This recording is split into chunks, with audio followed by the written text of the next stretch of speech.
د دې ملګري پوښتنه ده چې سرسایه قیمت څومره دی پیسو په مقدار سره. دویم سوال دا دی چې دا کله مونږ وباسو اختر ته 15 ورځې پاتې شي ستړی شي که نه شو. جواب دا دی محترمه ښه ده سیده ده چې دا به سړی پیسې نه وباسي بلکې جنس به وباسي، یعنی غنم، جوار، وریجې، اوړه، پنیر، مېز وغیره دا سړی ایستلی شي، دا به سړی وباسي. وجه دا چې نبي صلی الله علیه وسلم په زمانه کې ټولو صحابو په زمانه کې هغه به دا جنسونه به ایستل کېدل.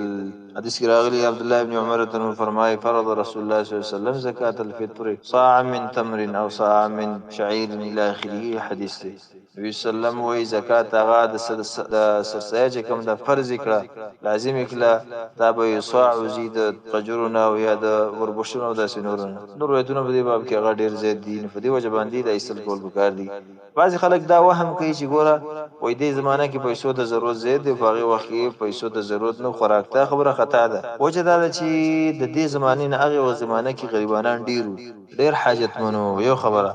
دویم دا ده چې په هغه زمانه کې پیسې هم وي او غریبانان وو، بیا هم نبي صلی الله علیه وسلم هغه پیسې نه دي ایستلې، صحابو نه ایستلې.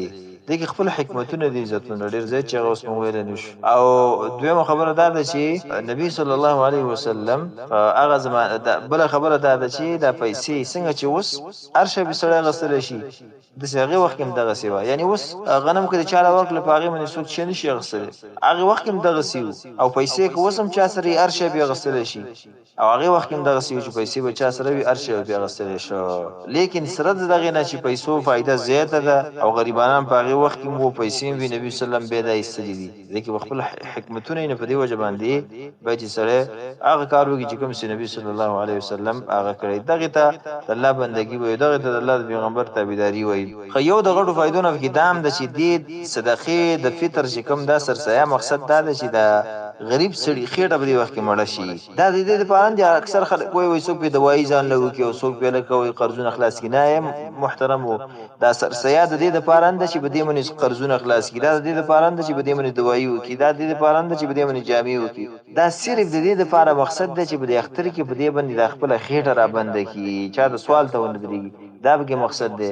نور د هغې قرضونه خلاصول، جامې کول، هغه په دې زکات کې د کم زکات چې ورکوئ د پیسو هغې باندې باید چې هغه وله سړی ورکړي، په هغې باندې سړی هغه دغه وکړي. همدغه رنګې عامې پیسې وله ورکړي که د چا وسي. بل دا څوک تضمین کوي؟ یو چا له به ته ورکړي کېدای شي هغه به سګرټ والي به چک هو غریب سړی دی، صحیح ده، نیک سړی به نسواري به وي، تا به وله پیسې ورکړي هغه به لاړ شي نسوار والي، یو به سګرټ والي.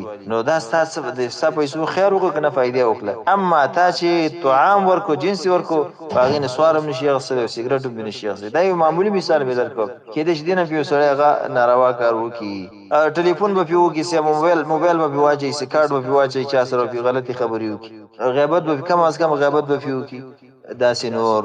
او حال دا ده چې سرسایه چې کم ده دا فرض شوې د دې دپاره چې د انسان په دې عبادت کې روژه کې کم نقصان د هغې نه شوی چې د هغې یو جبیره شي. نو په دې وجه باندې شرع چې یو کم کار کوي عزتمندو هغسې کول پکار دي. او الله جل جلاله حکیم ذات دی، د الله پیغمبر دا خصوصي مسله نه وه هغه چې دا کول سره د پیسو د وجود نه، د فقیرانو د وجود نه، همدغه رنګې د پیسو فایده عامه وه هغې دا نه دي کړي. نو دا یوه خبره شو. دویمه خبره دا ده چې کله وباسي هغه دا ده چې د اختر ته 2 ورځې پاتې شي بیا سړی ایستلی شي. سید بخاري حدیث دی چې وکانو يطعمون قبل الفطر بيوم او بيومين او يعطون قبل الفطر بيوم ويومين. بخاري ود دی د اختر نه 2 ورځې مخکې یا 1 ورځ مخکې د ابتدای به ایستل، اتیشتم نه سړی شروع کړي. روایت کې 3 ورځې مخکې هم راغلي دي. دا 2 مسلې شو، دې نه مخکې به سړی نه وباسي او د اختر نه به نه وروسته کوي. درېیمه خبره چې څومره به وباسي د هغه دا ده چې 1 سوع دی. 1 سوع څومره دی؟ په دې کې دا مختلف دی، چا یو اندازه کړې ځکه هغه لفو مقدار سره خو صحیح ده. د خلاصه به ته چې 2 کیلو 100 ګرامه د پاسه دونه دا جوړیږي، دغه وباسئ. 2 کیلو 100 ګرامه دا وباسئ. اوس ګوره که سړی وي چې لکه غنم مونږ به غریب وسو کی ځان له غنم نه دی جو دغه ول ورک کنه وړو ول ورک کنه ته ګوره اوس بل فرستا کی کور دی لاس کسان دي دغه سرسیا او باسي دار یو چې 2 کیلو باسي 0 کیلو 0 کیلو یو غریب سړی لوړو ورکا دغه به غټ کار کی اختر پورس پیوړو واخی دا غټه فائدہ شو کنه یی دی ول سیله ورږي غسی یی دا نور ورږي غسی باقي کې د اختر کار کی کنه غرض می دا شي ک غنم دونه فائدہ نه کوي وړو ول ورکا ورږي ول ورکا مېز ول ورکا خو جنس باسا چې خیر دی عام شي اذو بالله تعالی توفیق والله